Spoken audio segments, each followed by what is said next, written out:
Tifa dan Roy itu dituduh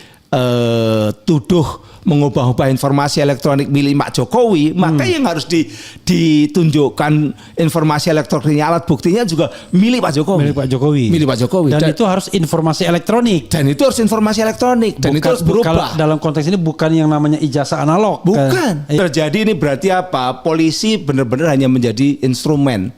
Kalau seperti itu. Bukan jadi, pelindung dan pengayom masyarakat. Penegakan hukumnya lebih pada dia sebagai political engineering untuk orang yang pesan tadi. Pesanan dan tekanan ya, tunduk pada pesanan dan tekanan.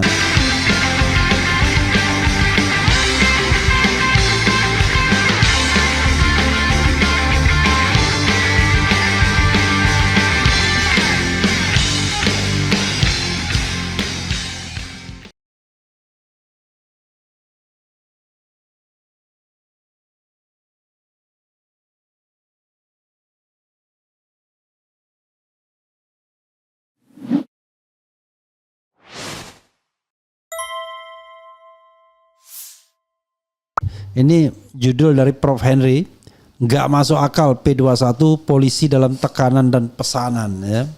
Jadi Prof beberapa hari yang lalu, 3 hari yang lalu ya, 3 hari yang lalu tiba-tiba Direktur Direskrimum ya, Direktur Reserse dan Kriminal Umum Polda Metro Jaya ditanya seorang wartawan, padahal press conference-nya soal lain. Ya. Di ujung ditanya bagaimana kabar P21-nya kasus Roy Suryo dan Dr. Tifa. Dia mengatakan dengan kalimat yang sebenarnya tidak bilang P21. Kalimatnya persisnya begini nih, saya bacakan. Persis kalimatnya itu adalah, coba saya pernah mendapatkan dari Roy Suryo transkripnya. Nah persisnya begini, alhamdulillah jaksa sampai dengan hari ini sudah menyatakan bahwa berkas perkara yang kami kirimkan ke Kejati DKI tidak memerlukan lagi pemenuhan atas kekurangan-kekurangan yang kemarin sudah kami penuhi. Sehingga kami saat ini sedang berkoordinasi untuk melimpahkan pertanggungjawaban barang bukti dan para tersangka tersebut. Tidak ada kata-kata P21, tapi tiba-tiba semua berita mengatakan P21. Jadi diglorifikasi. Ya. Termasuk oleh saya, karena di depan Prof Henry saya mengatakan para pendukung Jokowi ya. Karena biasanya termul kan, tapi para pendukung Jokowi yang kemudian menggelar press conference. Materi press conference-nya adalah kalau dia bukan korban, maka tempatkanlah dia sebagai korban. Tapi kalau dia tersangka, maka tahanlah dia, kira-kira gitu. Dia disertai provokasi untuk menahan tersangka. Nah, saya ingin komentar dikaitkan dengan judul ini. Apa yang Prof Henry ingin sampaikan dengan gak masuk akal P21 itu? Ini dulu kita bahas. Ya, pertama bagi kita yang mempelajari hukum, terutama kalau saya terkait dengan Undang-Undang ITE, ini kan boleh dikatakan Roy dan Dr. Tifa kan memang salah satunya dia ditersangkakan dengan Undang-Undang ITE. Walaupun ada yang diubah ya, karena pasal 27A kayaknya di sprindik yang terakhir itu tidak muncul, tapi yang pakai KUHP baru kan begitu. Tapi pasal-pasal beratnya kan masih yang pasal 28 ayat 2, pasal 32 ayat 1, kemudian pasal 35 itu masih itu kan. Nah sekarang ini kalau dikatakan P21 ini P21 yang mana nih? Gitu. Karena kita tahu bahwa yang namanya sprindik, kemudian yang namanya P21 ataupun juga P20 atau P19 itu lebih kepada kasusnya, peristiwanya, bukan orang per orang, gitu kan. Nah kalau kita ngomong tentang Undang-Undang ITE dan pasal-pasal yang dipakai, ini kan pasal ini merupakan pasal yang sebenarnya tidak ada relevansinya dengan persoalan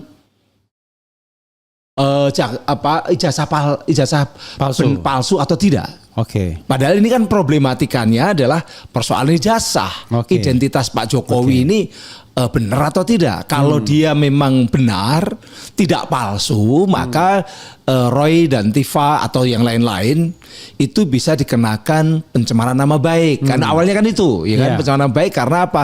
Karena dia menyampaikan, mendistribusikan informasi-informasi yang sebenarnya bukan fakta begitu kan, dan itu menyerang kehormatannya Pak Jokowi. Karena orang yang konon lulus, benar-benar lulus dari UGM, punya ijazah kok disebut tidak lulus. Itu kan berarti kan menyerang kehormatan Pak Jokowi. Kalau itu yang dikenakan dan P21-nya pada pasal itu, maka bagaimana dikatakan P21 kalau kelulusan Pak Jokowi dalam artian faktanya ijazahnya juga belum ditunjukkan dan belum ada kebenaran, belum ada kepastian hukum secara hukum ya, secara di pengadilan kan belum ada. Itu satu. Jadi untuk P21 pasal yang terkait dengan pencemaran nama baik pun masih diragukan, walaupun itu make sense. Make sense dalam artian memang layak kalau itu dimasukkan ke dalam pengadilan gitu ya, karena memang bisa aja mana yang benar mana yang tidak, itu apakah Pak Jokowi, apakah itu pihaknya Dr. Tifa dan Roy dan sebagainya, itu make sense. Tapi yang tidak make sense, yang semakin jauh dari, saya katakan bahwa nggak mungkin bisa P21 itu ketika dipakai pasal-pasal yang memang nggak relevan dengan persoalan ijazah, yaitu pasal 32, pasal 35, termasuk pasal 28 ayat 2. Kita ngomong pasal 32 dan 35 dulu deh. Pasal 32 dan 35 itu kalau dalam Undang-Undang ITE disebut sebagai computer crime. Dia kejahatan terhadap komputer, gitu loh. Kejahatan terhadap informasi elektronik. Karena seolah-olah Tifa dan Roy atau dan teman-temannya itu dianggap melakukan perbuatan yang tidak berhak dengan cara mengubah-ubah informasi elektronik. Menambah, mengurangi, kan begitu. Itu pasal 32 kan begitu. Sekarang pertanyaannya adalah informasi yang mana yang diubah-ubah? Milik siapa yang diubah-ubah? Logikanya karena yang melaporkan adalah Pak Jokowi, berarti harusnya kan ini informasi elektronik miliknya Pak Jokowi. Ya, miliknya Pak Jokowi. Pertanyaannya sekarang kepada Bang Refli, Bung Refli, pernah tidak HP-nya Pak Jokowi atau perangkatnya Pak Jokowi itu disita kemudian diperlihatkan oleh penyidik, atau ada informasi elektronik yang memang itu betul-betul berasal dari HP atau laptop atau perangkatnya Pak Jokowi yang diubah-ubah? Itu alat buktinya harus itu. Gitu loh. Alat bukti kalau ada pasal 32 itu masuk, maka harus alat buktinya adalah informasi elektronik yang diubah-ubah oleh Dr. Tifa dan Roy, dan itu berasal dari yang melaporkan, kan begitu kan? Logikanya kan begitu. Kalau tidak, ini punyanya siapa? Kan begitu. Punya siapa? Karena yang di pasal 32 itu kan yang larangannya kan mengubah-ubah informasi elektronik milik seseorang, orang lain gitu kan, milik orang lain. Ya, jadi kalau dibacakan mungkin saya mau bacakan. Dibacakan pasal 32 ayat 1. Ya. Pasalnya tadi udah disampaikan ya? Di grup ya? Ya. Bentar, ini agak lambat anunya nih, loadingnya karena kebanyakan. Atau saya yang baca aja. Saya ada ini. Boleh silakan. Jadi setiap orang dengan sengaja dan tanpa hak atau melawan hukum dengan cara apapun mengubah, menambah, mengurangi, melakukan transmisi, merusak, menghilangkan, memindahkan, menyembunyikan suatu informasi elektronik dan atau dokumen elektronik milik orang lain. Orang lainnya siapa? Ya yang ngelapor ya Pak Jokowi. Ya gitu kan? Ya. Atau ada yang ngelapor yang lain. Milik dia ya berarti. Ya milik dia. Kan gitu loh. Nah itu yang jadi alat bukti itu. Sekarang persoalannya adalah sudah ada nggak alat bukti informasi elektronik yang ditunjukkan oleh penyidik bahwa ada yang diubah. Diubah, kemudian nanti berubahnya seperti apa, dan pelakunya mengubah itu adalah Roy dan Tifa, dan itu harus juga dibenarkan oleh ahli, saksi ahli yang memeriksa digital forensik dari perubahan-perubahan itu. Karena itu perubahan itu ada jejak digitalnya gitu loh. Katakanlah yang berubah apanya. Biasanya kan yang namanya informasi elektronik itu integritasnya dijaga, originalitasnya dijaga, gitu kan. Kemudian availabilitasnya dijaga. Nah, persoalannya adalah sudah enggak itu? Tidak bisa sebuah mentersangkakan kasus pidana ITE lalu cari informasi sembarangan. Harus dari TKP atau lokus delikti yang benar-benar terjadi gitu loh. Misalnya contohnya begini, kalau memang mereka ini Tifa dan Roy itu dituduh mengubah-ubah informasi elektronik milik Pak Jokowi, maka yang harus ditunjukkan informasi elektroniknya, alat buktinya juga milik Pak Jokowi. Milik Pak Jokowi. Dan itu harus informasi elektronik. Dan itu harus informasi elektronik. Dan itu harus berubah. Kalau dalam konteks ini bukan yang namanya ijazah analog. Bukan. Iya. Informasi elektronik. Karena ITE itu yang dibuat untuk melindungi informasi elektronik dan sistem elektronik. Iya. Dan perbuatan hukumnya juga menggunakan perbuatan hukum baru yang menggunakan komputer dan jaringan komputer gitu loh. Jadi itu komputer, semua jaringan komputer termasuk handphone gitu ya. Termasuk handphone. Itu nanti semua perbuatan hukum itu akan kelihatan di dalam katakanlah kalau dilihat dari digital forensiknya, kalau ada pakai laboratorium digital begitu, misalnya yang punyanya Polri begitu, itu akan kelihatan. Dan harus ada ahlinya yang ikut memeriksanya begitu. Bahwa ada perubahan-perubahan. Ada perubahan-perubahan. Dari informasi A kemudian menjadi C atau menjadi apa gitu. Kalau tidak pernah memeriksa miliknya Pak Jokowi, bagaimana tahu? Itu sama saja dengan sebuah TKP pidana yang terjadi di Kebonjeruk, ya kan? Tapi yang diperiksa di Bogor di tempat saya sana di Sentul Bogor gitu loh. Itu berarti apa? Saya katakan kalau seperti itu tidak valid, bahkan bisa manipulatif. Itu.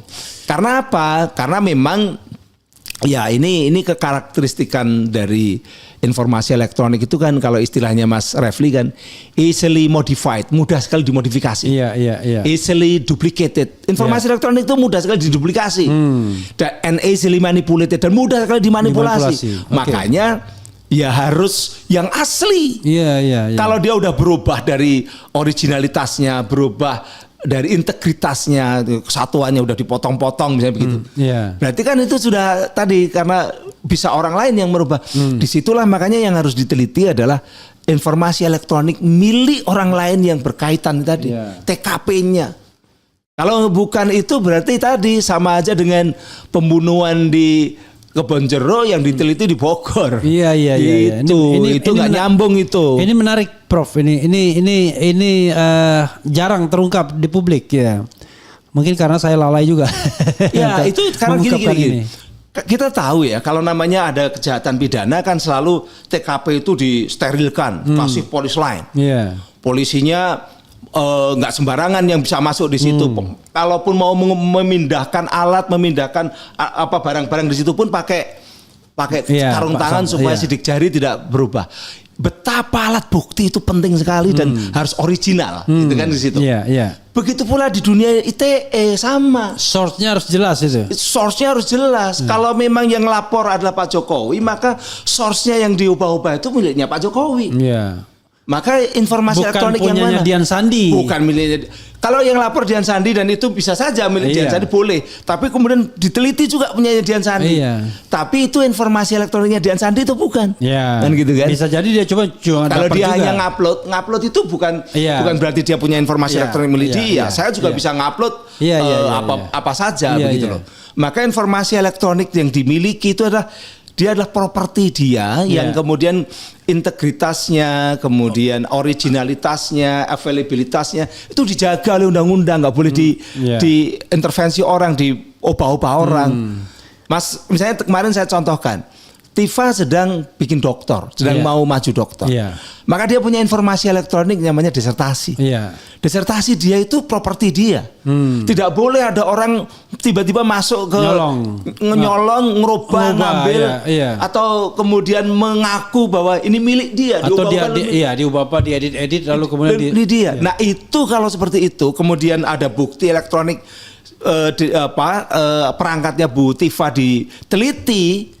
Perubahan-perubahannya itu terjadi dan ada secara digital forensik benar, itu baru namanya pasal 32 kena ayat ataupun 1. Pasal 32 ayat 1 ataupun pasal 3 pasal 35 nanti dulu. Iya, pasal 32 ayat 1 dulu. Karena kalau ayat 2 lain lagi itu doxing gitu. Iya, jadi pasal 32 ayat 1 ya kita bacakan lagi saudara sekalian, yaitu setiap orang dengan sengaja dan tanpa hak, ya. Dengan sengaja dan tanpa hak. Bisa jadi dengan hak ada juga berarti kan? Atau melawan hukum, ya, dengan cara apapun mengubah, menambah, mengurangi, melakukan transmisi, merusak, menghilangkan, memindahkan, menyembunyikan suatu informasi elektronik dan atau dokumen elektronik milik orang lain atau milik publik. Iya, saya potong dulu. Tanpa hak itu berarti dia melanggar hukum dan itu bukan miliknya. Karena kalau milik saya kan saya berhak. Mengubah-ubah juga berhak. Dokter Tifa mengubah miliknya sendiri berhak. Begitu. Roy juga begitu. Tapi dikatakan tanpa hak karena bukan miliknya. Dan itu memang tidak boleh karena melanggar hukum. Persoalannya adalah apa yang dia lakukan. Bukti apa bahwa dia melanggar hukum. Kalau hanya melakukan analisis kepada gambar yang bukan milik seseorang dengan yang sudah di-password dan sebagainya, tapi ada di media sosial, itu semua orang boleh. Semua orang boleh, tidak ada larangan dalam hukum gitu loh. Makanya itu tanpa haknya menjadi tidak masuk unsur itu tanpa hak. Belum lagi mengenai mengubah-ubah dan sebagainya. Oke, gitu. Jadi jelas ya, ngawur mengenakan pasal ini terhadap fenomena Dr. Tifa dan Roy Suryo itu ngawur sebenarnya ya. Sebenarnya itu tidak tepat dan itu keliru karena ini pasal untuk melindungi informasi elektronik milik orang yang disimpan, gitu kan, diproteksi, dan itu hukum juga melarang orang untuk masuk situ. Beda dengan yang ada udah diupload di Twitter. Media kalau kemudian Sandi kan diupload di Twitter gitu loh. Jadi ini pasal ini dipaksakan dan pasal ini tidak tepat. Makanya saya katakan kalau kemudian ini dikatakan P21, ini berarti satu, polisinya sudah tidak paham. Yang kedua, kejaksaan juga ngawur kalau sampai dia juga membenarkan ini. Oke. Good point ya. Jadi yang jelas bahwa tidak ada dokumen elektronik apapun yang diubah dan dirusak, ya, ditambah dikurangi oleh Dr. Tifa dan Roy Suryo. Sebenarnya yang spesifik itu milik Pak Jokowi. Nah, Jokowi. Makanya sebenarnya proses ini juga meloncat. Proses ini zalim ini. Tifa, Dr. Tifa, kemudian Roy Suryo, bahkan dulu sama Resmond dan sebagainya, udah belum ditersangkakan. Ditersangkakan, tapi tidak pakai alat bukti tadi, alat bukti yang berasal dari punyanya Pak Jokowi, informasi elektronik. Alat buktinya tidak ada informasi elektronik, tapi hanya kesaksian, kesaksi ahli. Padahal kita tahu di era sekarang ini banyak ahli itu disiapkan dan dibayar gitu ya. Itu untuk membenarkan sebuah kasus. Nah, itu saya kan banyak menangani atau menjadi ahli di banyak kasus ITE, yaitu ketemu sama teman-teman yang biasa jadi ahli yang untuk pembenar dari kasus-kasus seperti itu. Jadi ini berbeda. Kekuatan di Undang-Undang ITE, kasus ITE itu harus bukti elektronik ini yang ahli katakanlah alat buktinya itu ya informasi elektronik ini yang valid gitu loh. Lagian juga ya, misalnya kan kalau kita bilang merusak dan lain sebagainya, berarti kan dari sumber aslinya itu sudah berubah gitu ya? Jadi rusak, berubah. Kalau ini ya dokumen Dian Sandi masih bisa kita temukan. Dan itu bukan sebenarnya kan ya memang ketika diupload jadi informasi elektronik, tapi kan ijazahnya itu kan bukan informasi elektronik, itu foto. Oke. Foto yang diupload atau didigitalkan, tapi fotonya kan tetap aja. Asli dari yang difoto juga tidak berubah. Tidak berubah. Kan gitu. Kita tidak bisa mengatakan sudah ada perubahan yang merugikan ya kan pemilik informasi elektronik tersebut. Jadi mendapatkan penjelasan ini memang ngawur, dan ini ancaman hukumannya nggak main-main, 8 tahun penjara. 8 tahun penjara atau denda 2 miliar rupiah. Coba bayangkan. Makanya jangan asal comot alat buktinya. Jadi dan atau ya, jadi bisa kumulatif, bisa alternatif ini, bayangkan. Itu 2 miliar rupiah uangnya siapa? karena memang itu sebenarnya kan memang untuk melindungi ekonomi digital, melindungi property right ya. Property right gitu ya, yang di era sekarang ini semua orang itu kan selalu punya data pribadi yang ada di digitalnya, properti yang berupa digital itu kan, itu yang dilindungi, bukan sesuatu yang terkait dengan analisis politik dan sebagainya. Ya, dan lagian juga kalau kita bicara apa kerugian yang dialami kan nggak jelas kan gitu. Oke, nah. Pasal 35 saya mau bacakan. Jadi kita bergerak pasal 32 dan pasal 35. Pasal 35 ini setelah perubahan surat terakhir 30 Maret tetap eksis. Yaitu setiap orang dengan sengaja dan tanpa hak atau melawan hukum sama melakukan manipulasi, penciptaan, perubahan, penghilangan, pengerusakan informasi elektronik dan atau dokumen elektronik dengan tujuan agar informasi elektronik dan atau dokumen elektronik tersebut dianggap seolah-olah data yang otentik. Ini sebaliknya. Iya. Kalau yang tadi yang otentik punya orang lain, lalu dia rusak. Diubah-ubah sehingga rusak. Kalau ini sebaliknya, informasi itu tidak otentik, tiba-tiba dia manipulasi sedemikian rupa agar tampak otentik.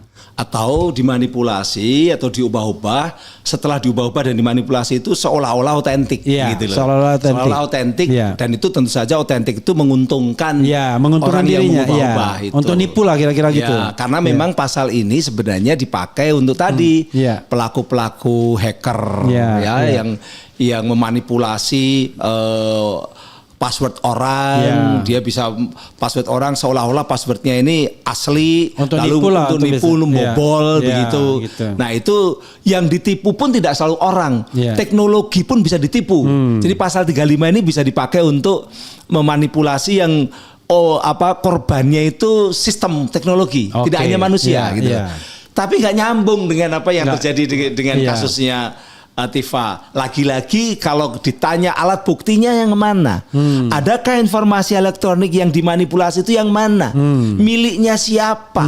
Kan begitu. Lalu menjadi seolah-olah otentik itu apa perubahannya dan bagaimana disebut sebagai seolah-olah otentik untuk apa? Kalau itu tidak bisa terjawab dan tidak ada alat buktinya, lagi-lagi itu boleh dikatakan berbau manipulatif, karena itu alat buktinya lemah. Jadi yang memanipulasi ini penyidik. Harusnya, makanya itu karena pemahaman pasal atau mungkin polisi karena itu tadi ada mengikuti pesanan Karena saya ini terus terang banyak sekali saya terlibat dengan kasus ITE itu. Kalau sudah namanya sebuah kasus itu dipesan itu biasanya lalu terburu-buru mentersangkakan, lalu mencoba untuk menggunakan pasal-pasal berat supaya bisa menahan, ya kan? Nakut-nakutin, dan biasanya memang masyarakat tidak aware, publik tidak aware, dan banyak yang tidak paham. Akhirnya yang terjadilah. It will be. Dan kemudian diglorifikasi orang-orang yang kemudian tiba-tiba bilang kena 12 tahun dan 8 tahun. Jadi mudah sekali. Kalau itu kan ini kasusnya enggak, saya ngomong kasus yang di luarnya Tifa sama Roy Itu sering kali terjadi seperti ini dan enggak ada orang teriak karena enggak menjadi perhatian publik. Ketika ini kasus ini menjadi perhatian publik lalu seolah-olah bisa dilakukan seperti pola-pola yang biasa dilakukan oleh polisi-polisi, oknum-oknum polisi itu. Iya, kita teriak dong. Karena ini kan tidak bisa seperti ini. Dengarkan Pak Imanuddin. Banyak yang tidak jadi yang bertanggung jawabnya kan dia kan sebagai Direskrimum. Oh iya. Tapi problematikanya adalah kadangkala mereka yang bertanggung jawab dalam penyidikan dan jelas-jelas itu salah di dalam penyidikan malah dipromosikan. Iya. Jadi kasus yang saya katakanlah saya terlibat itu jelas-jelas sprindik juga berkali-kali 7 kali. Kan biasanya memang begitu. Kamu berani nggak ini kan? Iya. Berani. Orangnya malah dipromosikan. Iya, siap. Jangan-jangan itu juga ingin dipromosikan. Karena yang kemarin yang saya tangani itu dari direktur dipromosikan jadi Kapolda. Oke. Nah, itu. Nah, ini tidak boleh terjadi. Kalau terjadi ini berarti apa? Polisi benar-benar hanya menjadi instrumen. Kalau seperti itu. Bukan pelindung dan pengayom masyarakat. Penegakan hukumnya lebih pada dia sebagai political engineering untuk orang yang pesan tadi. Pesanan dan tekanan ya, tunduk pada pesanan. Pesanan dan tekanan. Oke.